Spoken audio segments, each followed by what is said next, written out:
Salut les amis. Alors ça fait à peu près un mois que j'ai démarré mon challenge de Miracle Morning. Eh bien, je peux vous faire quelques constats ce matin. Donc je vais commencer par le premier constat un peu négatif, on va dire. Ça veut dire que malgré 4 semaines où je me lève entre 5h moins le quart et 5h30 au plus tard, eh bien, on a toujours encore un petit peu cette tendance, lorsqu'on ne voit pas le rayon du soleil transpercer le volet, que de se dire, il fait pas trop beau ce matin. Il fait tellement bon sous la couette. On a du mal à se lever, je l'admets, même au bout de 4 semaines. Eh bien, c'est vrai, quelque chose que qui était sorti de ma mémoire depuis l'année dernière. Et le deuxième petit point, c'est que ça fait longtemps que je vous ai pas fait de vidéo sur le challenge.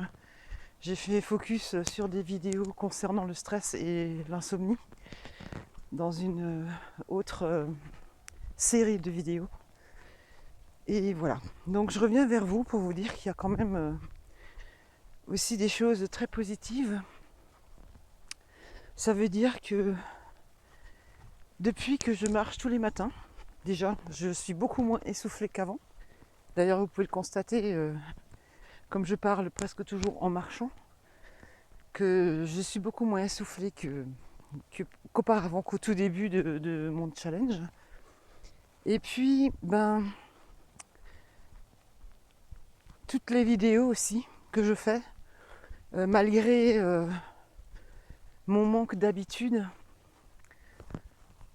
le fait de persévérer tous les jours ou tous les 2 jours à faire des vidéos, me permettent aussi de parler plus fluidement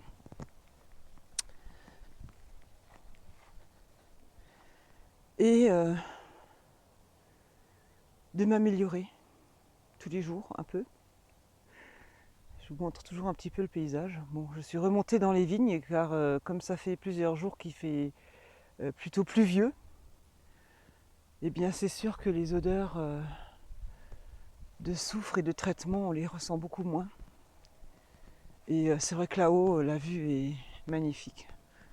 On se prend un peu pour les maîtres du monde, juste le temps de faire la vidéo, enfin juste le temps de s'oxygéner le cerveau. Et franchement, ça fait un bien immense d'observer d'où on vient et qui on devient, parce qu'en fait, chaque fois qu'on sort de notre zone de confort, à chaque fois qu'on fait une action inhabituelle, cette action nous permet de grandir. Même si les résultats sont moindres, même si les résultats sont différents de ce qu'on attendait, alors je vais vous donner un autre conseil là tout de suite maintenant. N'attendez rien, donnez sans retour et vous verrez. Dans votre cœur et dans votre tête, il se passera des choses complètement différentes. Voilà, je vais vous dire, je rencontre régulièrement nos amis les animaux qui, j'ai l'impression, ne me fuient plus autant qu'au tout début, mais c'est peut-être aussi parce que je respire beaucoup moins fort et je les effraie beaucoup moins puisque je marche souvent dans l'herbe et donc je ne fais pas trop de bruit. J'essaie de pas trop les effrayer parce que je suis sur leur territoire et je respecte ça. Donc je vous souhaite à tous une belle continuation. Je ne sais pas à quand la prochaine vidéo sur le challenge, mais j'espère bientôt. Donc belle journée à tous et à très vite. Ciao ciao.